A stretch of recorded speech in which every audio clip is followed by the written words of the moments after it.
Coucou tout le monde, alors aujourd'hui je vous propose une nouvelle vidéo dans laquelle je vais vous parler sous forme de conseils et à la fois de blabla de mon passé de groupie. J'ai jugé bon d'aborder ce sujet étant donné que c'est un trouble, on peut dire, qui touche essentiellement les adolescents mais pas que, et qui peut s'avérer très compliqué s'il n'est pas correctement encadré et traité. Alors la plupart du temps on est groupie de qui ou de quoi. C'est essentiellement les acteurs, les chanteurs, les humoristes aussi, et puis j'en passe. Dans la génération actuelle on peut même dire que les gens de télé-réalité représentent également des idoles, ainsi que les instagrammeurs, les blogueurs et pourquoi pas même les youtubeurs. Faut pas oublier qu'on est une espèce qui est en perpétuelle recherche de distraction, quelle qu'elle soit, et forcément au niveau de toutes les distractions qui nous sont proposées, on va développer des préférences ici ou là, ainsi qu'auprès de certaines personnalités qui nous procurent une compagnie agréable. Sauf que voilà, quand on est fan et qu'on est vraiment très peu encadré, qu'on a très peu de limites, ça peut devenir dangereux et je vais vous expliquer mon histoire qui est une histoire 100% réelle, et pour laquelle j'ai quand même beaucoup souffert. Alors j'ai découvert le groupe Placebo en 2003, c'était. Ce jour-là j'étais chez ma tante et je crois qu'il y avait une chaîne du genre MTV qui était branchée ou quelque chose comme ça. Et j'ai vu le clip. Le clip c'était The Bitter End de Placebo donc. Et c'est ainsi que j'ai découvert le groupe mais surtout l'interprète. Quand mon regard a accroché le clip, je me suis sentie comme hypnotisée d'un seul coup par ce que je voyais. Je ressentais tout un tas d'émotions mêlées. J'avais à la fois de l'attirance pour le chanteur, des frissons dans tout le corps parce que j'étais littéralement enivrée par la musique, et j'irais même jusqu'à dire que je ressentais comme les prémices d'un sentiment amoureux. Quand le clip s'est arrêté, je me suis sentie comme vidée de mon énergie. J'avais qu'une seule envie, c'était ne plus rester chez ma tante. Je voulais me retrouver chez moi, seule, mais je savais pas exactement pourquoi y faire, pour réfléchir, pour faire des recherches. Je n'étais ressortie complètement bouleversée. Finalement, quand je suis rentrée chez moi, j'ai préféré faire des recherches au niveau du groupe, mais surtout du chanteur. Et c'est comme ça que j'ai commencé à vivre mon idolâtrie en cachette, un petit peu comme si j'avais un amour secret. Et c'est précisément à cet instant aussi que j'ai mis le doigt dans un engrenage qui m'a porté préjudice par la suite. En gros, c'est-à-dire que j'ai nourri une espèce de besoin envers Brian Molko, qui est le chanteur du groupe Placebo, en m'imaginant à tout moment de la journée une rencontre éventuelle avec cette personne, en enregistrant toutes les photos Google que je pouvais trouver sur mon ordinateur, et je les regardais tous les jours, une à une, sur fond musical, en boucle. C'était devenu littéralement obsessionnel. J'avais même développé un genre de jalousie qui était assez forte et très douloureuse envers toutes les personnes qui pouvaient aimer aussi ce groupe, mais plus particulièrement le chanteur, ou bien les personnes qui pouvaient l'approcher, que ce soit les présentatrices télé ou bien les fans qui se rendaient au concert. Ça allait vraiment très très loin. Ça m'est souvent arrivé d'en pleurer, d'en avoir mal au ventre, de m'inventer tout un tas de stratégies qui auraient pu me mener à Brian Molko. Alors je pouvais imaginer des choses totalement irréelles, comme partir comme ça un beau jour en Angleterre. J'avais qu'une seule lubie, c'était devenir plus que ce que j'étais actuellement, je voulais devenir sa copine. Ce trouble, cette folie, elle m'est restée pendant plus de 5 ans quand même avec ce groupe, donc ça passe relativement lentement quand on est en souffrance. À aucun moment durant ces 5 ans, j'ai pensé que j'arriverais un jour à m'en défaire. Je pensais que j'étais définitivement cuite et embourbée dans ce cercle vicieux. C'était tellement ancré en moi que j'arrivais vraiment pas à voir comment est-ce que je pouvais passer à autre chose. En fait, là où c'était assez grave, c'est que je réalisais que je n'arrivais pas à me lasser de cette personne. Et c'est en 2007 que mon cas s'est un peu plus aggravé. Donc en 2007, ça faisait 4 ans que j'étais fan de Placebo. Mais cette année-là, j'ai découvert un autre groupe qui m'a refait vivre exactement les mêmes sensations que j'avais découvert 4 ans plus tôt, qui était le groupe Tokyo Hotel. Alors ça va sans doute vous faire beaucoup rire, vous allez beaucoup vous moquer de moi parce que Tokyo Hotel, bon, c'est un groupe que je qualifierais d'un peu léger. Enfin bon, c'était un groupe qui n'était pas particulièrement apprécié ni même encensé, au contraire on se moquait beaucoup d'eux. Je dirais un peu comme tous les boys bands qui fonctionnent du moment. Et toujours le même schéma, c'est-à-dire devant mon clip, quand j'ai vu Bill Collins, le chanteur, ça m'a procuré exactement les mêmes sensations que lorsque j'avais vu Brian Molko. Je tombais sur ce garçon, beaucoup plus jeune, donc dans mon esprit beaucoup plus accessible, avec ce look androgyne, ses piercings, ce visage doux, tout à fait mon style, et sur le rythme de sa chanson Through the Monsoon, qui est une chanson que j'aime par-dessus tout, je me suis sentie partagée entre deux sentiments à ce moment précis. Le plaisir de retrouver cette sensation d'enivrement qui est pas désagréable dans le fond, lorsque j'avais découvert Placebo.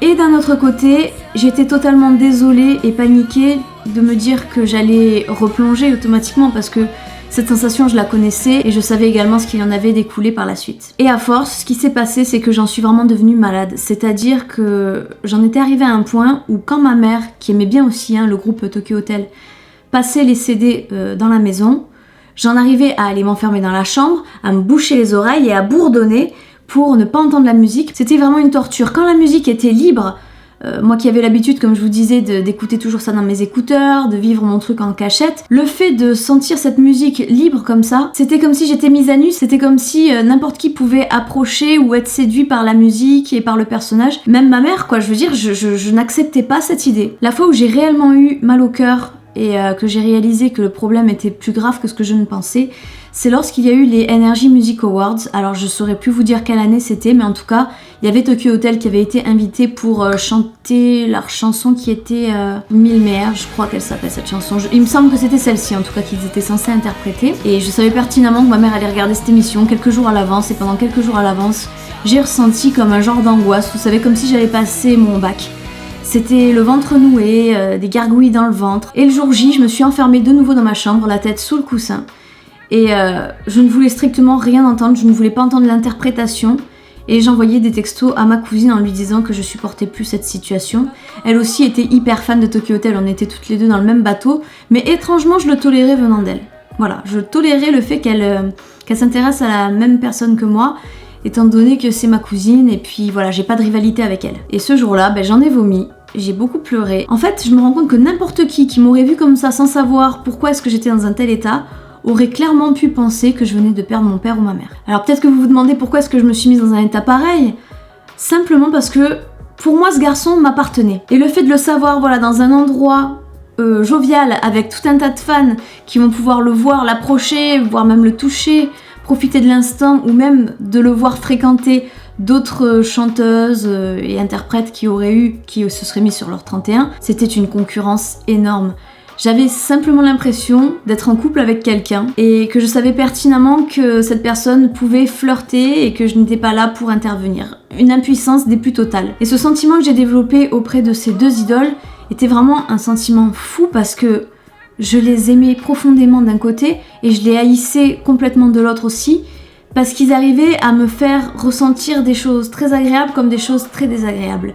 En fait, ce que je jugeais d'agréable n'était jamais vraiment aussi agréable que ça. Mais bien heureusement pour moi, j'ai évolué et tout ceci s'est estompé. Aujourd'hui, j'écoute plus vraiment la musique de ces groupes, ou alors occasionnellement, vous savez, de temps en temps, il me revient la musique comme ça dans la tête et je me dis tiens, si je l'écoutais, je l'écoute et puis je passe à autre chose. Je n'ai plus non plus la moindre attirance physique pour ces deux personnes, encore une fois.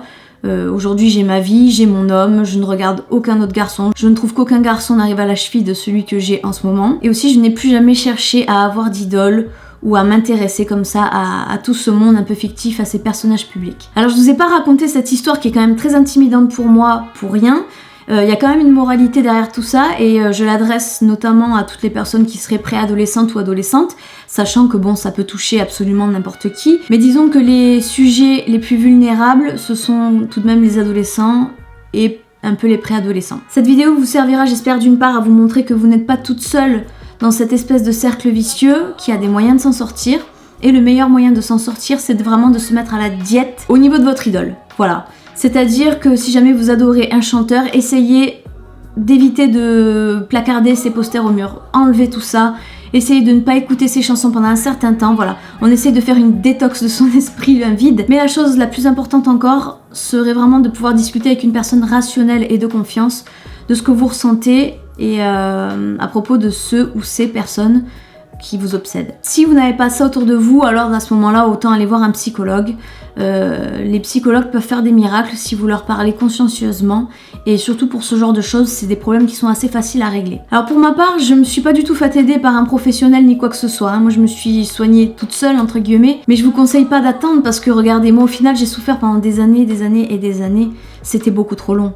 Je pense que si j'étais allée consulter, je me serais débarrassée de ça beaucoup plus rapidement que ces 5 ans, voire même 6, étant donné qu'il y avait un deuxième groupe après. Il ne faut surtout pas les idéaliser parce que vous allez même en arriver, si c'est pas déjà le cas, à en détester votre propre vie, parce que votre propre vie, au final, vous vous dites quoi? Vous vous dites encore un jour de perdu dans ma foutue vie où j'ai pas pu faire la moindre démarche pour me rapprocher de cette personne que je désire tant. Et ça peut être très grave. Ça peut être très grave parce que vous allez commencer à mépriser votre famille, vous allez commencer à vous mépriser vous-même. Arrivé à un stade, vous allez réaliser que vous n'arriverez jamais à atteindre votre but, que votre vie ne vous convient pas alors qu'en réalité elle est tout à fait convenable. Vous allez commencer à vous dégoûter de tout et dans les pires des situations, écoutez-moi bien, il y a des personnes qui en arrivent même jusqu'à se suicider pour se libérer de cette obsession parce que pour eux, il n'y a pas d'issue, clairement.